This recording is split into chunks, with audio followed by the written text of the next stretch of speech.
We mention frequently here on this program how Donald Trump has remade the Republican Party, about how Donald Trump has kicked some of the rough edges of the Republican Party out.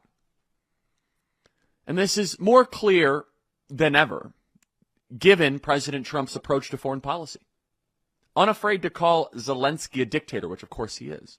Saying that, I'm going to go visit Russia and Putin should go visit America. We're going to go broker peace.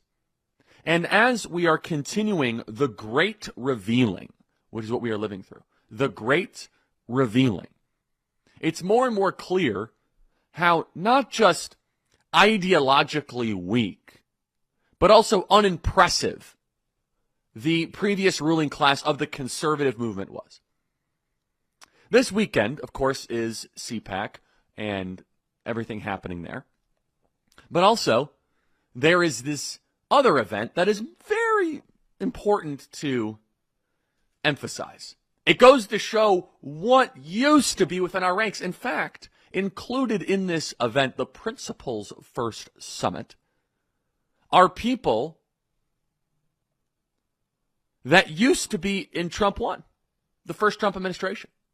So it's this weekend. It's the Principles First Summit. Of course, they're doing it in Washington, D.C. It's the only place they could draw a crowd. And it is a very treacherous group of characters that are gathering. Some of whom I don't even know who they are, but let's just emphasize a couple. John Bolton. John Bolton was the national security advisor for President Trump in the first administration, one of them. Alyssa Farah. Alyssa Farah worked for Mike Pence and was a top-level communications director for President Trump and his administration in the first term. You got Stephen Richer, who we helped get rid of, by the way, in Maricopa County as Maricopa County Recorder. You have Harry Dunn, who was one of the January 6th police officers, I believe. Mark Cuban, Jared Polis, Chris Christie. Remember when Chris Christie used to be, I was going to say running around, but that wouldn't be fair. I was going to say he used to be running around all of our circles. I'd say he was, what's the better word? Shaking around? Something like this. It's a bad visual. Ugh. Got George Conway. Goodness gracious. Adam Kinzinger. This here is the roster of the individuals that have been exorcised out of the Republican Party. Their top speaker being a likely Democrat candidate in 2028 says a lot. What do these people believe? Now they're gathering. You can call them RINOs and all that, but it's much more interesting than that. The one thing that unites every single one of these people, actually the two things, is their belief in neoconservative foreign policy, number one, and number two is their admiration of the security state. The unquestioning gospel that is delivered from the Central Intelligence Agency, from our intel agencies. You have Asa Hutchinson. This here should give you such comfort of what Donald Trump has kicked out of our party and what you have kicked out of our party. Michael Steele, who used to be the chairman of the Republican Party in a time long gone.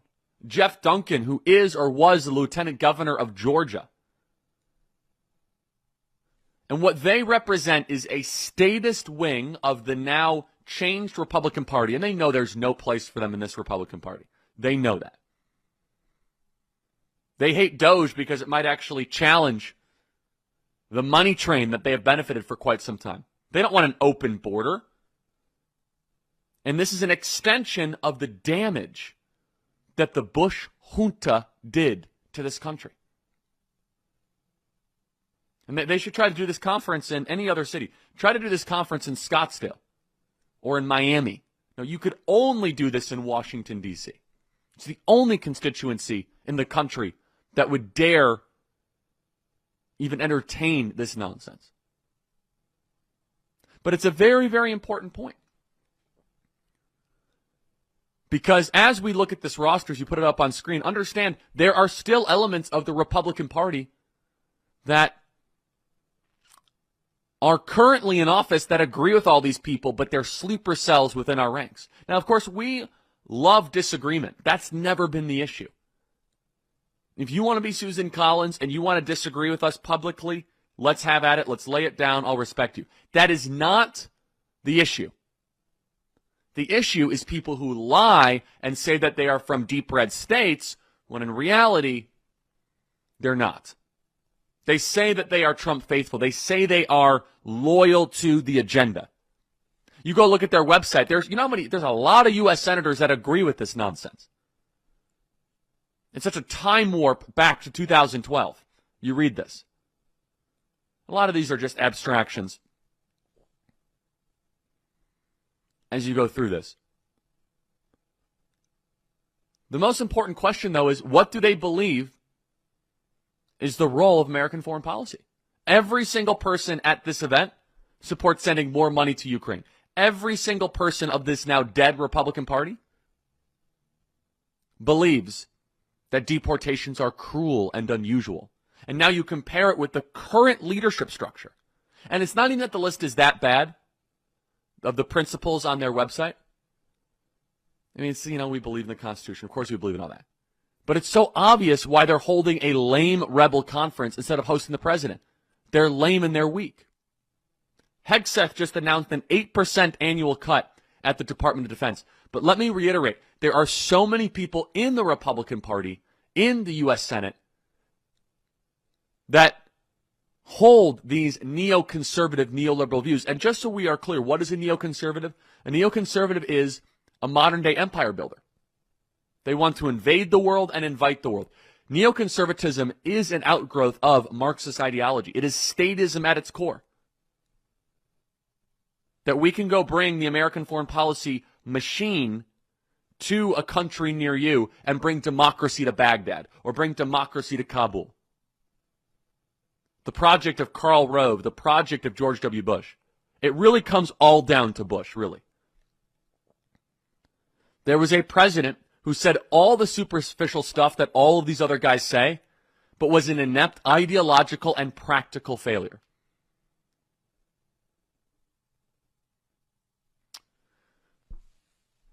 And the metamorphosis is continuing. But the point I want to reiterate to all of you is that there are still a lot of senators right now that talk a good game when it comes to President Trump, and they're not always there.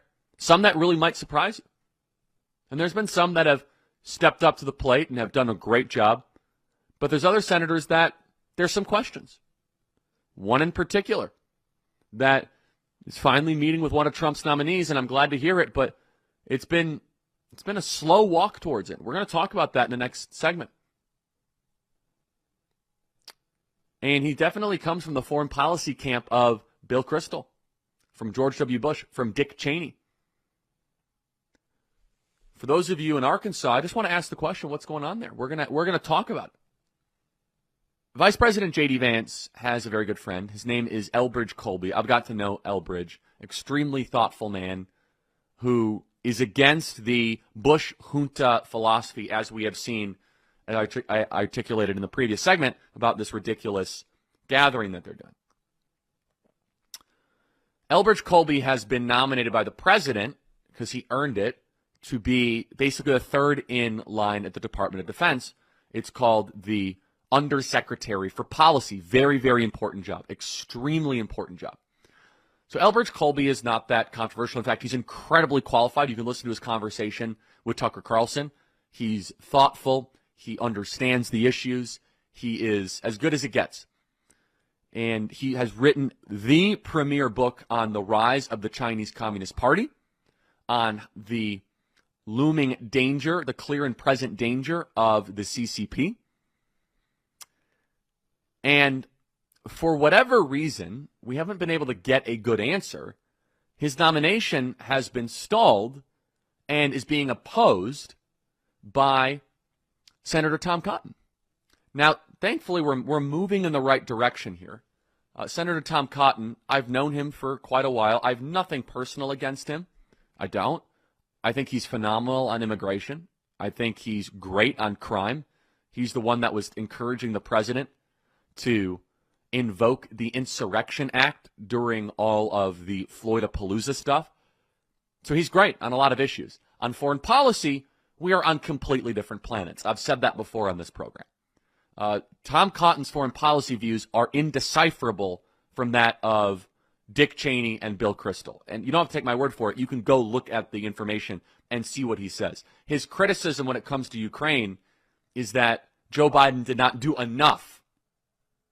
He said we did not send enough money. We did not send enough weapons. That was his criticism on Ukraine. You can look it up. Please find the tweet, guys. I could read it on air. And so what's really going on here with the Elbridge-Colby Tom Cotton collision is that it's a philosophical and a worldview schism that is unfolding.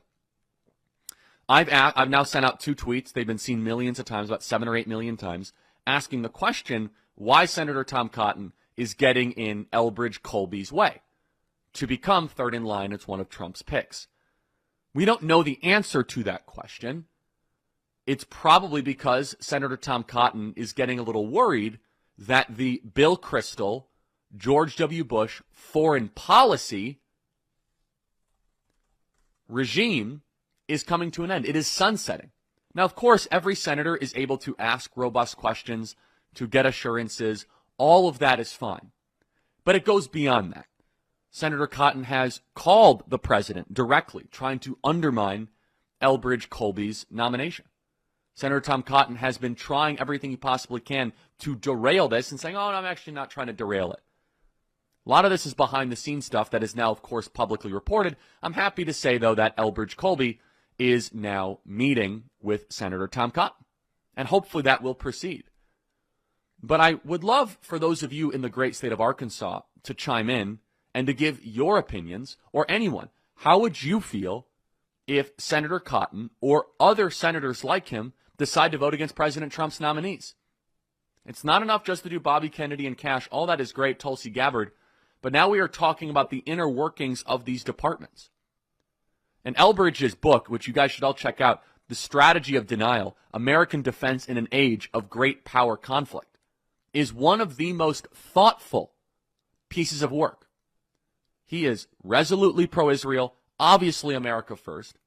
And the criticism that they have against Elbridge-Colby is that Elbridge basically has written that he does not want to go to war against Iran.